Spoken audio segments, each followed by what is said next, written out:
نو مدعا معلوم هذا في القرآن الكريم خصوصا لدغه سورة بقرة ودي خو مطلب را دي چې دعوت وکړي او توحید الى الله چې د الله پاک وحدانیت ثابت کړي په دلایل سره او د رسول علیه الصلاة والسلام او د قرآن د دې صداقت سره. نو واره چې وکړي فیاجب یا ایها الناس اعبدوا څخه ټول انسانانو ته دعوت ورکړي ولانو فرق نه کوي ورته دا نو عربی دي دا یهودي دي دا نصراني دي د کومه قسمه څخه سماج الناس انسانو کې دا غیر دعوت کې ورای کسی یا ایها الناس اعبدوا ربکم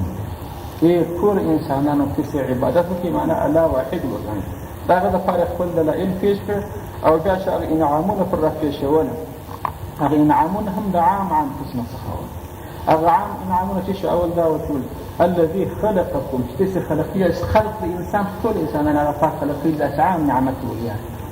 بیا جو ټول په اسمان د جو کې د اسمان کوم یو د عربو لپاره جوړ کړی کوم یو د بني اسرائیل لپاره جوړ کړی اسمان او عام ټول انسانان چې جوړ کړی ځکه د کباران باران چې ولې کړی دوی ولې مسلمان هم ولې دا عام نعمتونه ولې خو خطاب عام انسانان لري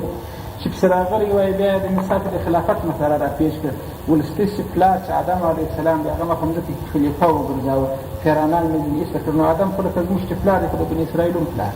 دا انعام هم پر ټول باندې خلافت هم چې انسان ته ورکړي خصوصا آدم علیه السلام چې پر ملائکه باندې افضل کې دا احسان هم پر ټول موږ لرونه یې اوس نو په دې ټول انسانانو کې خبره راغله بني اسرائیل ته متوجه شوه بني اسرائیل دا خاص د دې وجه چې په دې ټول انسانانو کې بني اسرائیل چې بني اسرائیل تعلیم یافته خلک د حضرت یعقوب علیه السلام اولادیت بني اسرائیل وي دا اسرائیل دا چې دی د عبراني ژبې توري اصلي دا تور اسراء معنا د عبد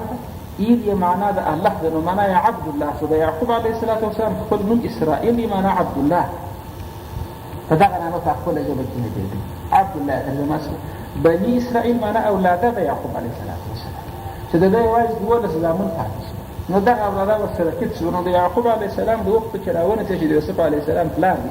بیا راځه د حضرت عیسی علیه نبینا علیه السلام تر زمانې پورې 4000 انبیا په بني اسرائیل کې یوازې په دغه ټیم کې تېر شوي دې خبرې ته کېدای شي متوجه یاست د حضرت یعقوب علیه السلام د وخت څخه بیا تر حضرت عیسی علیه السلام تر زمانې پورې چې د هغه وروسته بیا زموږ نبي پیدا شو تر دغه وخته یوازې په دې کې 4000 نبیان راپاڅول شوي نو د هر نبي په څونه دعوت ورته ته کړي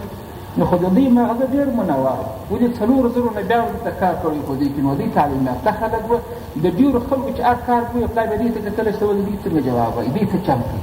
که به دې پر هغه کشف ریسي وای برابر د خلکو بشر واره هغه تعلیم یافته قوم دي ورور د دغه بالا او شاعران چیرې وو دغه د نبیانو کار پکې کړی دي نو پر دې باندې دا خاص ډېر انعام شوی نو والله الله پاک ټول انسانانو مخاطب کړه خبرې ورته وکړه په دې ټولو کې بیا اوس الله پاک بني اسرائیل ته متوجه شو ستاسو خو بیا داخلي رجله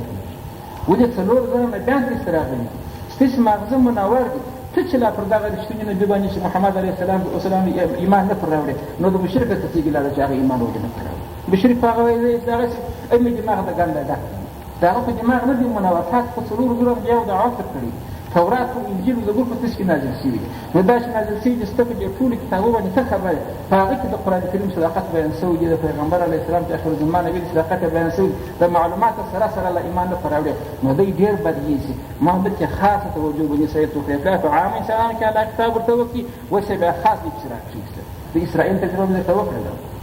اوس نو چې کتاب الله پاک دې بني اسرائیل ته نه دانې اوامر یوازې ته بیانوي په هغه کتاب چې الله پاک دې راکړي او 15 دانې نواهي ورته بیانوي دغه نه اوامر ولا به تاسې حسابوي اوس نو دا بني اسرائیل چې دوی د عباده کول منع کول هغه وجه چې د عبارت دا خبره معلومه چې ما دوی نو ډېر بدل شي وجه دا چې ما دوی تعلیم یافته او ټول خلکو دې ته توجه کول دغه دا مچوم د دې په لاس شي په کوپ شو ته وایي شپ معنا چې دا موږ برابر په شي باندې پکې ازموږ خلک مو پکې وایي چو خو نو خلک آسه وایي چې غلي دلته دا چو تور نه شپ معنا خدای شفا ورلروه یا پکې وایي کوپ معنا خدای پاکه کافي چې کې بس کوپ د امر څخه شو شپ هم د امر څخه ولا ازموږ خلک وایي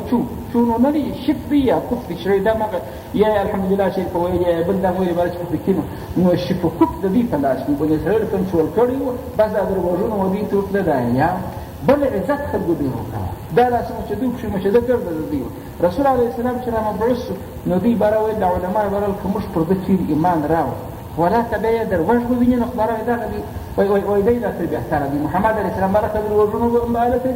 که مشرتوب هم بدل لکه د مثال په توګه تاسو یو شي ته متوجه شئ. موږ ته همدا مسله راوړې برا وایي دا ځینې پیران وو اغاګان چې دی ګرد نه خپل مسجد جوړوي. دا ولې دی که د بل مسجد ته زه ورغلم بل هغه ما تقریبا لکه افضل دا رقم شي نو چې افضل شي یا مبارکه که ته د کور وطن ته مسجد ما دغه رقم لیدلی چې د کور وطن ته یو د واجه تر منځ وو ولکن څه توفیق د دې ځان ته امام مقرر کړی و تر اخري چې د دې عزت پکښې کمزوري نه شي. دغه خوی کتابونه راوړي بله دغه خپله د بني اسرائیل د علماو سره خوی پکښې پاته وو چې دی د خپل عزت ډېر شوي وو د خپل جاه و د مال د دولت ډېر شوي وو نو نه یې شکرانه پر بل چا پیرزوی کېدله نه یې عزت پر بل چا پیرزوی کېدی ولکن پر دې نبي ایمان راوړي دا خو دواړه د الله څخه وځي یا نه برای په دا خپل تورات کې چې د نبي علیه السلام نښې بیان سوي هغه یې بدلولې چې په هغه کې د نبي علیه السلام اوصاف هغه به دې بدل کړو دا د رقم نه دي. هغه کې مثلا سترګې بې توري وریښتان بیا د مثال په طور نه پیچلي نه به ډېر ایله دغه ایله وریښتان دوی بونیاس د پیچلي وریښتان رقم بدل دی. یا ور سترګې یې شنې مثلا هغه رنګ به لیکلي وي چې غنم رنګه دی دوی ویل چې یا چې هغه د هغه رنګ تک سو دا رقم د اوصاف د پیغمبر یې بدلول مال هدف یې جاه او بل هدف یې څه شو د مال جمع کول دغه دوه شیان د دې لپاره مانع وه پر پیغمبر یې ایمان نه راوړي. خلک د پس یو الله پاک ورته مخاطب کړ قل یا بني اسرائیل یا بني ای اولادی اسرائیل د یعقوب علیه السلام اذکروا تسخو در حیات کی نعمتی نعمت زما التي هغه نعمت انعمتو چې ما انعام کړي و علیکم په تاسو چې ما کوم انعامونه پر تاسو باندې کړي چې هغه ما ول څلور زره میدان پکښې راپاڅولي وو نو خو کتابونه هم ورته راغلي خو دغه د الله پاک انعام دی چې خاص یې پر دوی کړي نو الله وایي دغه نعمتونه ولې تاسې هېروئ دغونه انعام یې در باندې کړي خو هغه تجربه ته پر دې رجې باندې ایمان نه راوړې ترجمه ته متوجه نعمتي یې زما نعمت التي هغه نعمت انعمتو چې ما انعام کړي و علیکم په تاسو واوفوا الافاق تسي فرقي پروالي وکړي بعهدي په وعده سره زما اوفي زه به پروالي وکړم بعهدي کوم په وعده سره تسي وعده وایي داسې یو فعل دی چې وهم و هغه معاهد ته مضافي چې هغه وعده یې کړې ده هم و معاهد ته چې وعده ورسره سوي هغه ته مضافي نو په دې ځای کې ترجمه وکړي بعهدي په وعده سره زما څه معنا یعنې هغه وعده ستاسې چې زما سره مو کړې وه تاسې زما سره وعده کړې وه چې په تورات کې وعده الله پاک څنګه وعده ځینې اخیستې خو نور آیتو کې بیا د دې تفصیل راځي د خیر سره د خپل نبي په ژبه په تورات کې الله د غیر د قوم څخه وعده اخیستې وه ول که بیا زما آخر زمان نبي راغی ایمان خو پر راوړي ګور ورته چې و بلکل بېشکه تیار ایمان راوړو نو الله وایي هغه وعده چې تاسې کړې وه زما سره دلته دغه بعهدي و خپل مفعول ته مضاف هغه معاهد هغه وعده کوونکی چې دی هغه څوک هغه د قوم د بني اسرائیل و یعنې هغه ته حذف د دې سره چې بعهد یکون په هغه وعده سره ستاسې چې کړې و ایایه زما سره هغه ایایه خو نو ضمیر منفصل دی اوس سره منفصل شو هغه ایانو بارس فقط هغه د متکلم راغله بعهد زما په وعده وفا وکړي چې زما سره مکاور کړي و چې موږ ایمان پر راوړو الله وایي چې تاسې وعده وکړئ نو اوفي زه به هم وفا وکړم پروالي به وکړم بعهدکم چې تاسې په وعده دلته بیا د عهد مضاف خپل مفعول ته یعنې داسې معنا شو دلته بیا چې بعهدي په وعده سره زما چې ما وعده کړې وه ایاکم ستاسې سره چې ما بیا ستاسې سره د جنت وعده کړې چې تاسې پر آخر زمان نبي باندې ایمان راوړئ زه به تاسې ته جنت درکړم نو الله اوس خپل وعده پوره کړه زه به خپله وعده پوره کړم او تا سر په چک نیولې خپله وعده نه پوره کړې ایمان نه پوره وړې برابر نه شکرانیه د لاسه وځي یعنې عزت ته لاسه وځي نو الله وایي زه به خپله وعده څنګه پوره کړم چې هلته به جنت درکړم زما خبرې ته اوس متوجه شوه بني اسرائیلو د خدای سره کومه وعده وکړه چې ایمان و پر آخر زمان نبي راوړه الله دا وعده ورسره کوي زه به نو جنت درکوم نو الله اوس هغه دی ور په یاد کړي ولیکم نعمتونه در په یاد کړه څو انعامونه مې در باندې کړي خپله تعلیم یو غټ نعمت یې الله دا ماته کړي د څلورو نورو نبیان په واسطه مې سره درکړي کتابونه مې نازل کړي نو اوفو پروالي وکړي بعهدي هغه وعده سره ستاسې چې زما سره مو کړې وه اوفي زه به پروالي وکړم بعهدي په وعده سره زما کوم چې تاسې سره مې کړې وه د جنت کې زه به خپله وعده پوره کړم تاسې خپله نو ګوره سره یې کړه دغه دوهم اوفي بعهدکم دا جواب دغه اول اوفو دپاره دی چې هغه د امر څخه اوفو تاسې پروالي وکړي اوفي زه به پروالي وکړم یعنې که هغه تاسې پروالي ونه کړي الله زه خپل پروالي زه وعده نه پوره کوم دې وجې نه پوره کوي چې د ایمان وعده چې کړې اوس یې نه راوړي و ایایه او خاص ما څخه علی فقط فرهبون تاسې وبېرېږئ و ایایه را د مخه کړي لکه په ایاکه نعبدو کې چې ایاکه خاص تا ته نعبدو موږ عبادت طالبان تاسې په دې پوهېږئ چې یو شی چې حق ته د تاخیر را مقدمه کې حصر پیدا کړي اصلي خو داسې چې فرهبون تاسې وبېرېږئ ایایه زما څخه هغه د مخه کې دا معنا اوس کېږي چې ایایه خاص ما څخه دا خاص ورسره وایم چې خاص ما څخه فرهبون تاسې وبېرېږئ فرهبون دا چې دی د امر صیغه شوله جمع شوله فرهبوني معنا هغه چې ما څخه وبېرېږي ارهاب نه دي دغه اوس دا مجاهدینو ته دغه عربي کې په دا خبرو کې ارهابیون ورته وایي چې معنا خلک بېري په فارسي کې دهشتګرد چې ورته وایي نو دلته الله پاک وایي تاسې زما څخه وبېرېږئ، فرهبون زما څخه وبېرېږئ. ارهاب ما بېرولو ته ویل کېږي چا نه. په دې ځای کې اوس څو امور راغله، 3 امور. اول امر دغه و چې یا بني اسرائیل اذکروا نعمتي، اول دغه امر الله وکړ چې زما نعمتونه در په یاد کړئ، نعمت فراموشه مه کېږئ چې نعمتونه یې هېروئ. دوهم امر یې دا وکړ چې اوفوا بعهد، تاسې ایفا او پرهوالی وکړئ زما په عهد سره. دا 2 امره. پسې 3 امر دغه دی چې فرهبون زما څخه ما نه اوامر الله پاک په دغه رکوع کې ورته کړي دي بني اسرائیل ته. 3 امر دغه دی پرسه کېدای تاسو ورته متوجه سوي. 4 امر دا دی الله پاک ورته وایي وآمنوا تاسې ایمان راوړئ بما پر هغه کتاب باندې انزلتو چې ما نازل کړی دی. چې کوم کتاب ما نازل کړی قرآن زموږ راډي الله پر هغه نو اوس ایمان راوړئ، خپلې وعدې پوره کړئ. او هغه کتاب دا رقم هم نه دی چې ته بغض ورسره کوې دا خو نو راغلی زما کتاب یې باطل. ستا کتاب خو نه دی باطل کړی، خو مصدقا په داسې حال کې چې تصدیق کوونکی دی د قرآن لما و هغه کتاب لره معکم چې ستاسې سره پروت دی، که تورات دی، که انجیل دی، که زبور دی، قرآن خو د هغو تصدیق کوي. څنګه تصدیق کوي؟ قرآن وایي تورات چې دی هغه هم د خدای پاک کلام،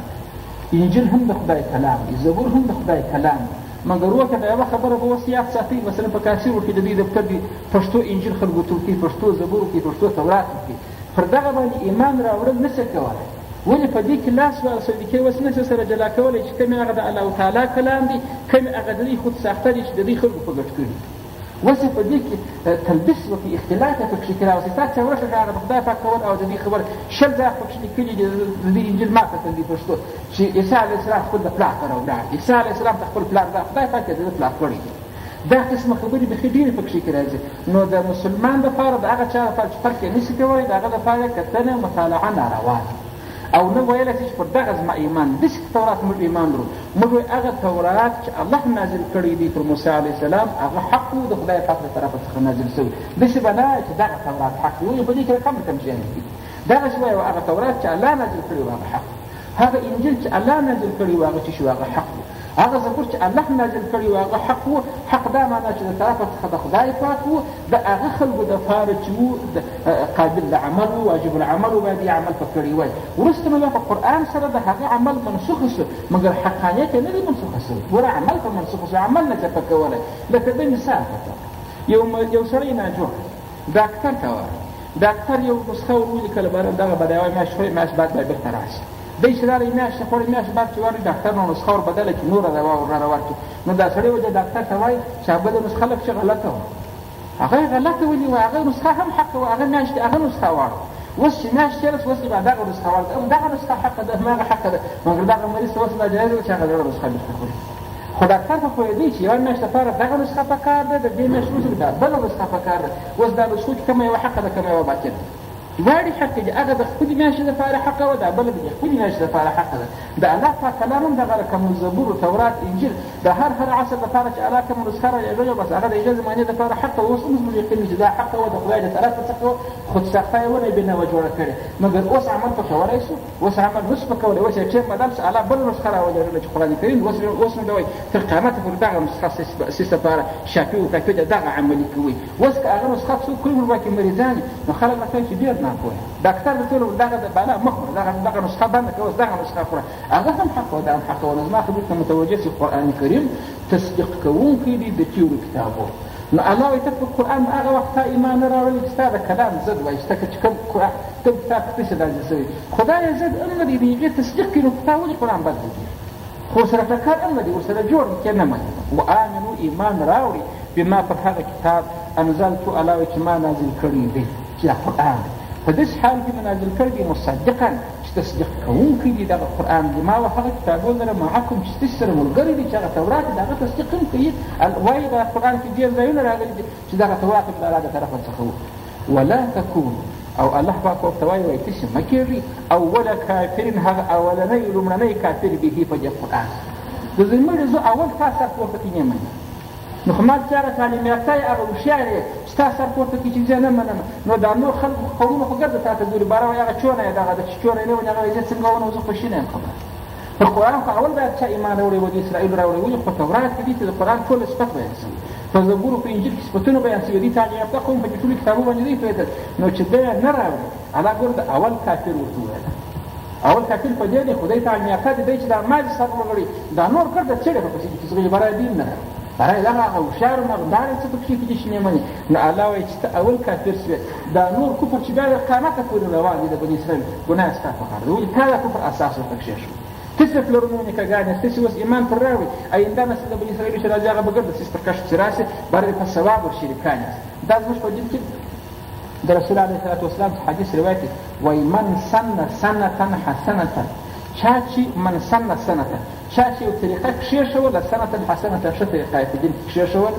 فله اجرها واجر من عمل بها د ده دپاره ثواب د دغه طریقې دی الله د دغه طریقې شهادت کښېښود دا ثواب یې وکړي واجر من عمل بها دا چې قیامت ته چا په دې ښه کار عمل کوه په ثواب یې دی شریک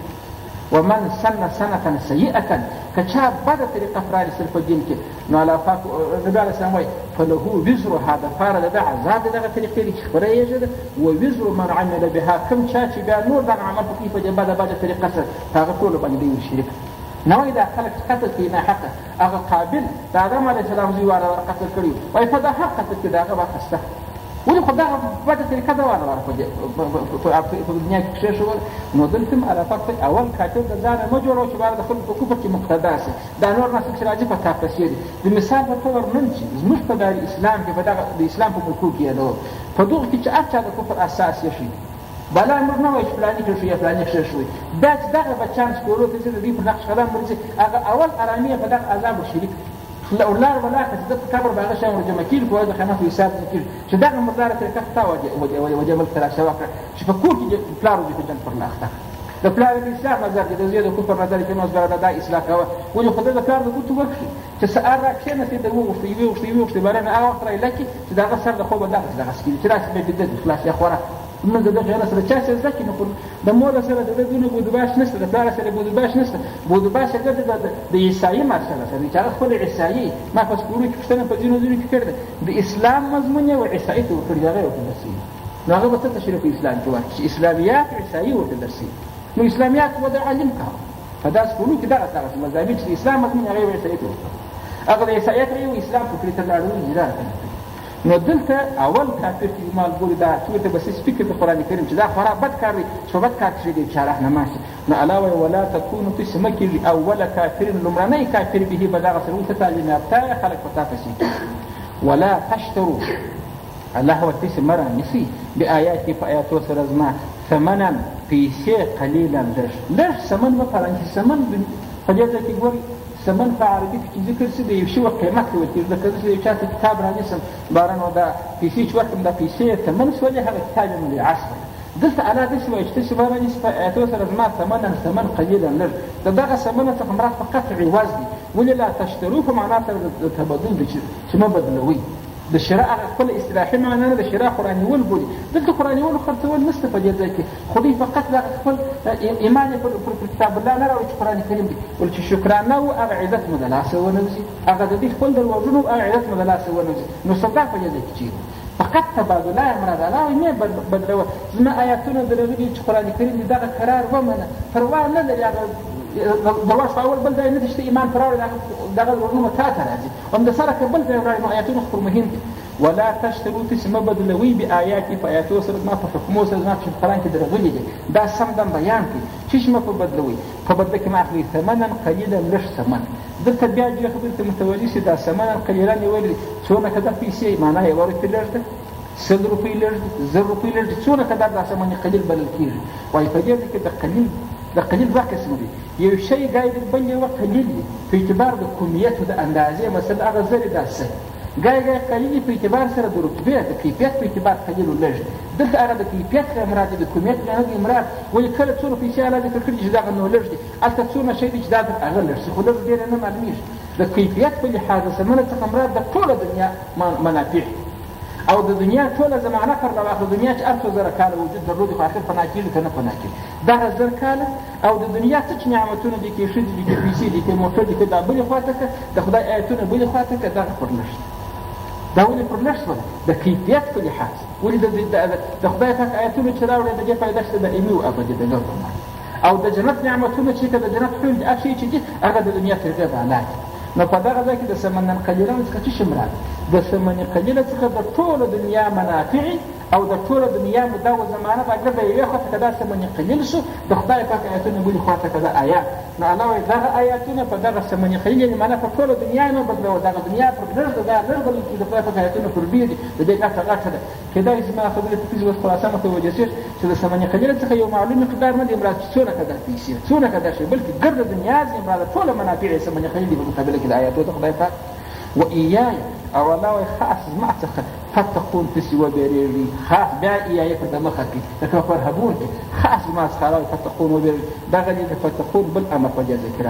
درې امر په هغه آیت کریمه کې تېر شوي وو په دغه آیت کریمه کې چې دی دا چې اوس آمنو څخه را شروع کړي دوه امر بیا راغله وآمنو یې ته راوړل شو آمنو ګوره د امر څخه اصل چې ایمان راوړي دغه فتقون دا یې پنځم امر شو چې الله پاک زما څخه وبېرېږي پنځه اوامر تر دې ځای پورې پوره شول ولا تلبسوا الحق او الله پاک دا شی ورته وایي په صراحت ورڅخه خبرې ته راغلي چې ولا تلبسوا تاسې مه مخلوطوي الحق حق بالباطل په باطل سره مه مخلوطوي حق اخله د باطل سره ګډوي حق باطل کې څه دي حق خبرې چې په تورات کې لیکل شوي وي چې د پیغمبر دغه صفتونه هغه خبرې به دوی بدولې باطلي به پکښې کېښولې سره خلکې به یې کړلې برای ویل یا دا صفتونه صفت به بدل کړه هغه کې بل شی نشته ولی ماضیه تعلیم ارتقوا ویل خلکې به ښکار کړو چې دا بعد تورات تعلیم ځای منو په تورات کې دغه لیکلي چې پیغمبر دغه صفات چې ما ده به نوشته کړو سترګې یې شنې هغه کې به نوشته وه چې نن د پیغمبر رنګ غنمرنګ دی د ګلرنګ تک سور هغه کې به نوشته وه چې وریښتان د نبي علیه صلات وسلام نه مسترسل دي چې دا اردو وریښتان او نه دغسې جعد قطیب چې بیخي پیچلي پیچلي لکه دا ځینې مکراني وریښتان چې دي د نبي علیه السلام وریښتان داسې بینه و ول وریښتانو په خپل دوی به به راوړي چې دا وریښتان دی بالپیچلي دا صفات یې بدول نو حق د باطله سره مخلوطول د خلکو ته لار ورکول الله ورته ولا تلبسوا تاسې مه مخلوطوي الحق حق بالباطل په باطل سره و په داسې حال کې تکتمو الحق چې پټوي وتکتمو الحق دا لپاره د عطف دی یعنې ولا تکتمو الحق او دغه رقم مه پټوي حق مه پټوي وانتم تعلمون دا وتكتموه تلبسوا بني العدد لا سبحان اغلاد نه چې په داخل دي وتكتموا او تسموا پټوي الحق حق مه پټوي و فداس خلک چې انتم تاسې تعلمون علم هم لري پر دغه حق باندې داسې بخوا ویلي دي تورات په ولکن معلومه ده چې حق تقول خو دغه چې د خدای طرفه نازل شوي اوس یې بدلوي زما خبرته کې داسې متوجه شوي یاست دغه وتكتموه هم نهي دي هغه نهي ادا پر هغه تلبسوا عطف تر هغه لا نشي کله ته خپل لا ولې نه دي ورسره راوړي وایي دا اشاره وجدت وکړه الله تعالی چې دا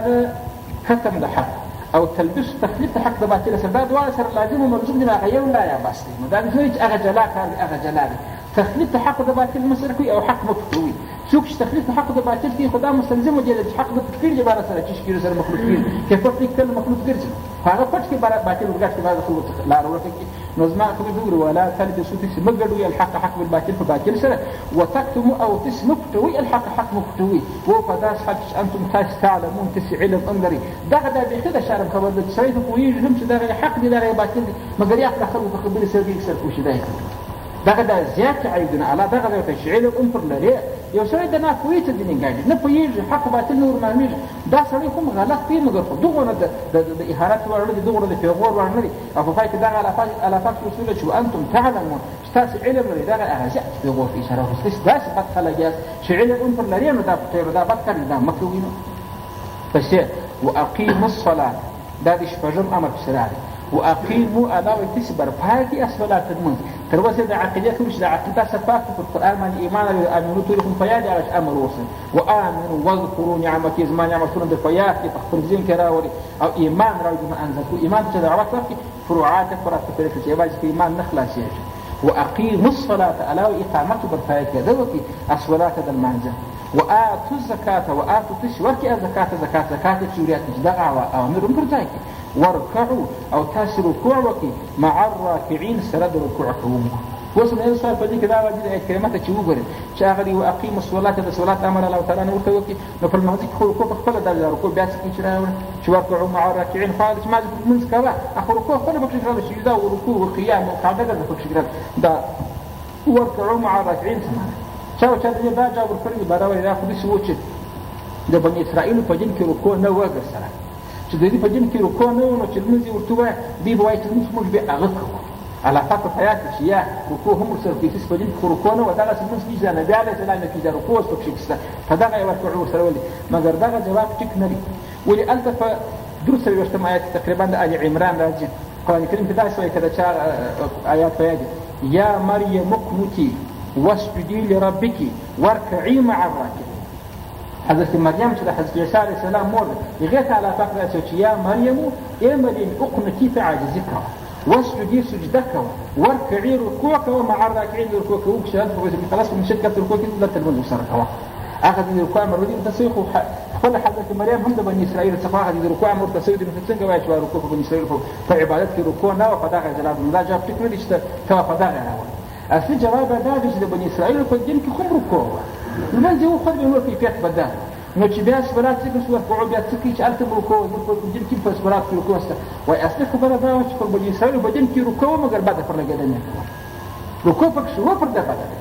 نو چې بعد پر لګېدل الله پاک د بدوالي په خاطر باندې مستقله بیا ورته ذکر تخصیص بعد تعلیم وکړي په چا کې وایي فاقیموا الصلاه چې لمونځ وکړي. لمونځ وکړه د مازه ټوټل ټول احکام دې وکړي، ورکوع یې بیا ورته خاص کړي چې تاسې رکوع هم وکړي، پام چې د رکوع سوا نه وړي که څه هم ستا په مزاجګرایي بدله کېږي. الله په دغه تخصیص ورته وکړي. دا نه معنی چې د دې په دین کې ورسره نه وه. نو دا اوامر شو، اقیموا الصلاه یو امر شو، وآتوا الزکاة بل امر شو، وارکعوا بل امر شو. دا درې اوامر شوله. دغه درې اوامر څلور افاته تېر شوي دی اوه اوامر په دې ځای کې چې شورا ده. کېدای شي خبرې ته متوجه یاست. هلته څو اوامر پرسي وو؟ پنځه اوامر هلته تېر شوي وو، څلور نه وو، پنځه وو. اذکروا، اوفوا، ترهبون، وآمنوا، فاتقون. دا یې پنځه. دلته اقیموا، وآتوا الزکاة، وارکعوا. دغه یې څو دی؟ اته اوامر تېر شي. پسې الله پاک ورته وایي اتأمرون الناس. بیا یې دغه خلکو ته دا یې پیغور لره ورکړي چې ګای ګای به د بني اسرائیل علماو بل چا موقع صوفیان چې وو چې لوکې تقوادار وو، هغه بیا ځان دغه کس خلاص کړي. برای به د خپل اتباع چې ورته دا برای موږ پر دغه نبي ایمان راوړي که نه راوړي، خو نو اوس تاسې د کتابونه معلوم دي چې دا اوس حق دی که نه دی. برای به موږ پر راوړي، خپله یې نه پر راوړي. ما مشغول تاسې ما څه تاسې ورسې پر راوړي، ښه کار دی، ایمان پر راوړي بس ښه زړی دی، نبي دی. ده دا داسې چمکاوه په دا دماغ کې دا خبر ورته یې شوه چې الدال علی الخیر کفاعله، چې دا قانون دی یو سړی چې پر خیر کار چاته ښوونه وکړي د دې داسې مثال دی لکه خپله چې دا خیر کار وکړي. ولنو زه خو عالم یم، هغه د ایمان لار مې وښوله چې ورته پر دې نبي باندې ایمان راوړه، زه خپله نه پر راوړه، د ده په ثواب به شریک چې فرض کوي په هغه باندې ځان خلاص کړي. دا لاره ځان ته جوړه کړې وه. الله پاک هغه لار ته ولې دا دخل چن و خلکو ته ښې ښه لارې ښیي، خپله بیا ناسته ته نه ورځي چې دا نه کوي دورې لمونځ بیا جلا ماجد ځان ته جوړوي چې هلته زه نه ورځم کسې ورځي دورې کوي، زه دورې نه درسره کوم. دا رقم نه الله پاک دغه ځای د دې شناعت یې راته ورکړي، هغه د دې عیب یې وویل چې اتأمرون الناس، اتأمرون ایا تاسې امر کوئ الناس و خلکو ته بالبر په نیکۍ سره د ښو ښو خبرو امر کوئ چې ورسې ایمان راوړئ ویې منئ دا نبي، وتنسون تاسې هېر کړي دي انفسکم خپل ځان هېرې خپله دورې ناسې ته نه ورته راځي.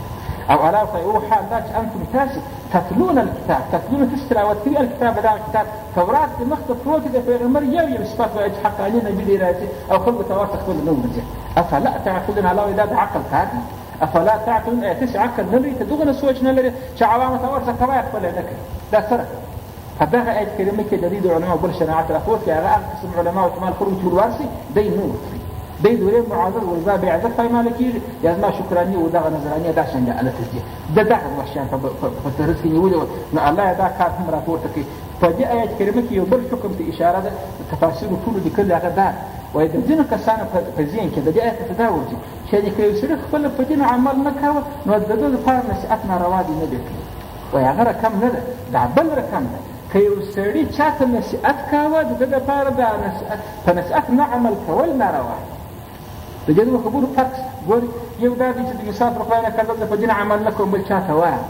بارونه د دې دا مطلب شو چې دا زما نصیحت به دې ته ناروا دي ولې خپل عمل نه کوي. هغه رقم نه دی. وایي که ما تاسې ته ښه نصیحت کوه زما لپاره نو دغه کار باره ناروا دي چې خپل عمل نه کوم، دغه عمل نه کول مې ناروا شوله. وایي دا نه معنی که فاسق سړي نصیحت کوه د نصیحت حق نه لري، د نصیحت حق لري، دا فاسق ته په ګناه کې ورته ولاړ. ولې ما ته چې نصیحت کوې دا خو ښه کار دی، مګر خپله چې عمل نه کوې خو هغه دې بد کار په ګناه کې ولاړ. دا نه معنی چې نصیحت کول دې بد کار، نصیحت کول یې روا شول، هغه دی چې عمل نه پکې هغه کار یې ناروا دی. نو د دې آیت په داسې مضمون نه اخلي چې که چا خپل عمل نه پکوه بله چې نصیحت کوي نصیحت یې ناروا دی. نصیحت یې ناروا نه دی، نصیحت یې روا شو، هغه دی چې عمل نه پکې هغه ته ناروا دی، هغه ته یې ورته وکړي چې خلکو ته ښه وایه او ته خپل عمل نه پکې دا چې خورا بد کار دی چې خپل عمل نه پکې. نو ترجمه تاسې داسې وه چې آیا اتأمرون ایا تاسې امر کوئ الناس او خلکو ته بالبر په نیکو کارو سره، بر د نیک کار کوئ ښه کار کوئ. و په داسې حال تنسونه چې تاسې هېر کړي دي انفسکم خپل ځانونه. نو معنا دا څه چې نو یې مه هېروئ، وانتم او تاسو چې استاتلون تاسو تلاوت کوي الکتاب د کتاب په داس حال چې کتاب تلاوت هم کوي تورات ته پرودي په پوهیږي هم نو افلا تعقلون تاسو دغه کله عقل د اجابت کار چې کوم یعنی دغه عقل خو نو لري نو ولې را چم کوي عشان خو ما چې دا امرون الناس دا خو هغه علماء چې مال بل چاته ورسې وکړه خپل په دې نو چې په میلاله سم ایمان اوري چې بل شکرانی او نظرانی او جاه په مرتبه دې د لاس وځي الله علاج روشو چې د جاه په مرتبه کې دی علاج زو شیم دسته چې دا چم وکړه د سی په دغه دواره فایش پرس هغه دا واستعينوا بالصبر والصلاه دا نه هم امر دي افعال وغلط مش واستعينوا دا غري بلد امر صغار ده نه اوامر پرس په دې ځکه نواهی وصل حسابونه واستعينوا على وكما غالي بالصبر في المنزل سر والصلاه بالصبر في الصبر سر والصلاه في المنزل صبر او المنز دا غدو شان على فا دي تشوف كما وغالي صبر چې وکړي هغه د دنیا هیڅ شکرانی او نظرانی او درورونه ستا خوښ بر صبر په خپل کار کوي بر به د تیس ولو تا صبر وکړي په لږ باندې کانې شي اش په لږ کانې چې خپل به اقدام وکړي د رسول الله ټول ور وسه فرداغه نبی بشایي ادا کې اشهد ان لا اله الا الله وان محمد رسول الله فرغه ایمان راوړي بارک علی فقط روزي کله دا ولا کمه شي خو ستا هغه هیڅ مطلب کم شي هغه صبر کوي خدای ته صبر وکړي یو بل خو جلال او عزت ډیر خوښ پدا کې یو کبر او غرور ته چرسوي چې زه خو یو شی دنیا خو ما دروي چې کزنو دنیا به تکي دا ځان دونه اکثر تمامش علاوه منځ وکړه منځ کې انسان کې خشوع راولي خشوع چې رااله بار بخبر د سړي اوا وشي دا متکبر ګرځي نو باکې پر سیدلې دی اوا خاصه د ځان نبرتي د دنیا زل ورسست چې اوا وخت لپاره بل ځان او په جهان وو په چې زه چې یم خو د میږي حساب ولا کلرم زموږ ګرد متکبر دار کم بار اکثر د فزان پویږي د ځان دار کم صفات تشروع کې سړی چې نو دنیا د ضروري چې په علماء ما دا غره کم دي د خپل ځان صفات خپل کې نه پښنیش په مشایخ کې مدارس د غیر یاکار د خپل ځان صفات خپل د تشروع کې نه پښنیش دا دا چې بل څه صفات خپل نه شو دا چې ګرد مرسامه خپل صفات کې شو د دې علاج په منځ باندې چې دای له من سمدم کوي اخر د په خشوع نه خشوع چې نه بار په ځان په صفات شرمېږي چې خدای پاک ته چې غایب دی یو ځای پټوي چې خلکو من دې زونه مجرم ما چې شکړي دا المن دا صفات په چا کې راوځي نو الله وجه علماء ټول استيو صبر وکړه بار په دې دغه ابواب څخه د خلکو سترګې وخیږي بار په نبی ایمان راځي بل منځ په صداقت باندې وکړه خشوع دې په ځل کې راشي بار په د جاه او د جلال نه شي بار په د جاه یې کړه د پیغمبر خو چې ما خدای جنت راکړي ما خدای ما قبول کړي دا وش یا د امر راځي واستعينوا الله تسکو مکو غلي پر هغه کار باندې چې پیغمبر په ایمان راوړي بل صبر په صبر سره شمال دې مال دې شو کانو واس ولکه په مال سره چې د جاه او د جلال دې شو کانو دا دوه شیان چې دغه مرجوع علاجونه سو وانها انا فاقد الثواب وانها دغه المنز لكبيره دا خراب هندي الا خبارا يدن على الخاشعين فراعجزين خروش سوك عاجز من درن لو تمامي شخص ضرر ورقي بل ما اثر مع الخشوع ده خشوع شيء التيامس لكن المسافه دول وصلنا في خد سمين اخلي نياخني وصلنا خد وصلنا سلم الدير دا ويل اكثر مجالسات وايد فچاک خپل انتقل به خشوع من شأسف في بر المنزل وسر فردا بعد درن نه تمامي خشوع نه کبر لکه هغه من زوغ نزور کی چې دا غره څنګه لا زور نو کی مګر لغه څلور کات المسجد چې وټ کوټ کولې پیدا شي زور کی علام دا غری او انها دغه المنزل بشکل د کبیره دی خورا دروندي کبیر په معنا سره دغه هم راځي کبیر په معنا سره ثقيل او درامه هم راځي دغه معنا د ثقيل ده لکبیره ثقيل الا خد عمل ثقيل على الخاشعين فراعجزين عاجز السوق كده عاجز صفات واستشفي الذين عاجزان حقا كسان يظنون كبي دا يقين ساكن دلت دا ظن توري ذكر سوي معناه دا يقين كتوا دا ظن معناه دا يقين دا فتيدا دا ان توري كدي دا نقيرات ورجال يقين معناه انا دا فارد تاكيد راجع فظن تاكيد تحقيق كله پکشي کیو نو دا ان توري تاسو شي يظنون فعناصر دا يقين دي چې خبره محکمه کړي نو الذين خاشعان چې موږ اثار او تمامي يظنون چې دي يقين لري پر دې خبره چې انهم ذي بشک ملاقات دي ملاقات کوم چې راځي د خپل رب سره زه د خپل رب او حضور سره لري رب پښتني راځي دا سړی چې دا فوق يقيني دا ته بل موږ کله زور وایي به چې موږ وکړه لا زړه یخ بار اوس کې دا علاوه حضور ته ودرو چې علاوه برته تدي کړی نو ستاسو لپاره په صداقت موږ او چې دا یقین د چا کمزوري چې زو خدای سره مخکې خدای ما څه پښتني کې دا خو موږ په دې شی دی برای ما دې رواج کاوه دا اوس موږ پلان دې کوي رواج پاتې دي نو د پلان دې کوي رواج فقط انسان په یخ کرا شنیه د خپل تاوده زار او یا مثلا خو ورته په بدخابي راځي دا خلاص دې مشته راځي نو برام ته تمامي مګر چې دا ملاقات د یقیني چې په خدای چې د خدای حضور ته مو دی او پښتنه راځي برا وان اخلي برا خوب بدخابي ولور ګرمي شان دې په غاسه دې چې خپل مزه وجواري نو الله وایي چې هغه کسان دي خاشعان چې دوی یقین لري چې انهم بېشکه دوی ملاقات کوونکي دي ربهم د خپل رب سره دا یا وان او بېشکه چې هم دوی بل دا یقین لري چې الیه و د هغه خدای پاک ته راجعون رجوع کوونکي دي په دغه علم یقین چې اخر پای چې هر څومره وګرځم اخري رجوع مې د الله و حضور ته د بل ځای ته ولا طلعت الخير هلته ورځم دغه دوه یقین چې ساتي چې ملاقات رب سره لري او دوی به خدای پاک ته رجوع لري دغه دوه یقین چې یې پر هغه منځونه نه تمامېږي نو دغه علماو ته الله پاک دغه توصیه وکړي چې استعانت په صبر سره وکړي صبر وغواړي د رزق ولي ولاکه چې الهکه دا ستا اموال چې د خلکو راکړه شوی والصلات په لمانځه سره تاسې کومک وغواړي الهکه دا ستا کبر و غرور چې سره پړسېدلی چې ما زه خو م یو څوک یم د دې علاقې متصرف ځم هغه ته متصرف یې که نه الهکه خپل لمونځ کوه شعر په تا کې راشي برابر د پیغمبر خوا ته راجع سي ما ول دغه هغه علاج وروښه د کوم مرض چې د هغه مرض په خاطر د پیغمبر ته نور د خلکو چې ورځي ایمان پر راوړي نو ګورم ما مشهور زه د یم زه د دې شی یاسم الله افلا تعقلون ته عقل نه لري چې بل چا ته د خپل نور دي دا خبره تو کړم ما ول نه اوامر په کې کړاله نو هغه مناهي بیا کوم دي نو چې الله پاک منع ځنی کړو مناهي د هغه بیا تر شروع شو چې ورته ویل ولا تكونوا اول کافر به کفر مکوي اول کافر د ځان ما جوړه اول چې نه جوړ نو دوی خو بخي نه پاتې کېږي چې خلک په تاسو راځي اول موږ بالکلیه انه هیڅ نه راځي ولا تكون تسمه کېږي اول کافران په دې چا سره دي کتاب الله سره قرآن کریم دا یو نه ولا تشتروا بآيات ثمنا قليلا بل ما په آیاتو سره ثمن قلیل مرني ثمن قلیل ما د شعور کې ټول دنیا ثمن قلیل بلل کېږي په مقابله کې د آیاتو د دوی نه دریم نه ولا تلبسوا الحق او تسي اختلاف د حق د باطل مسر کېدای درې نه وتكتموه ثم تلبسوا عتب الله ترلاو چې وتكتموا الحق يعني ولا تكتموا الحق حق اما پټوي دا څلور نه پنځم نه په یاد کې چې وتنسون انفسکم دا چې ولا تنسون انفسکم د دې په خلاصه خبره او چې تاسو خلکو ته امر کوي په نکي سره وتنسون تاسو يروي انفسکم خپل ځان نو دا ځان يروي بد کار دی معنا د نه نو او چې ولا تنسون ما يروي انفسکم خپل ځانونه ما يروي دا پنځم نه پنځم نه او نه اوامر دا په دغه رکوع کې الله پاک بني اسرائیل توریات ما د بني اسرائیل ولې خاص نه خو دې هغه تعلیم یافته قوم چې ما څلور زره نبیان په کې راغلي نو ټول خلکو سترګې ودې ته کېږي نیولې چې پیغمبر علیه السلام نو نبي سوار اعلان په سعودي عرب کې وکړي چې بالا نور ټول اجار ختم دین د اسلام راغلی قرآن په ما باندې نازلېږي روزمره په ما باندې ایمان راوړي خلک داسې داسې ناولد کېږي کوم هلک دی دلته زموږ په کلي کې لوی شو اوس ما چې غږ شو چې د نبوت دعوې وکړي کوم چې نبي پیدا کېدی خو پلانی خان اکا به نبي شوی یا به د پلانی خان اکا هغه تعلیم یافته زوی نبي شوی او دا نبوت بېرته یې ټینګ وکړ دا وایي نو خلک متوجه شو چې باید ورته وویل بني اسرائیل څه کوي نو ټول خلک ودې ته متوجه وو دوی ځان په یوه په بله کوه مال علت هغه جاه یا هغه اموال الله پاک په دغه رکوع کې دوی خاص متوجه کړه چې تسره خو ما خاص نعمتونه کړي هغه پخواني خبرې خو عامې وې چې مخکې الله پاک کولې چې عام انسانانو کې ویل خلق د آدم اوریات کې خلق د مځکې و د اسمانو و خلافت د آدم اګر د شان اوریادل هغه د عام انسانانو اړه درلوده په دغه رکوع کې خاص هغه نعمتونه راوړل چې چا پر ارض د بني اسرائیلو پورې دې ډېر متوجه کړه چې که ته کافر سوې ته اول کافر بدل کېږي دا نور کفار اعضا هم په تا باندې دي نو د دغه ځای څخه باره د دې شنایع روان شو اوس نو بیا ورته ګوري تقریبا د 50 شپږو سپارو پورې چې موږ بل کار بس د یهودو د نصاراو سره مقابله ده دا دغه نه اخلاص قوم تاسو به د قرآن تبعات ته ګوري اوس د دې سره مقابله شروع شوه چې د دې کم ناکردیه کړي دي بد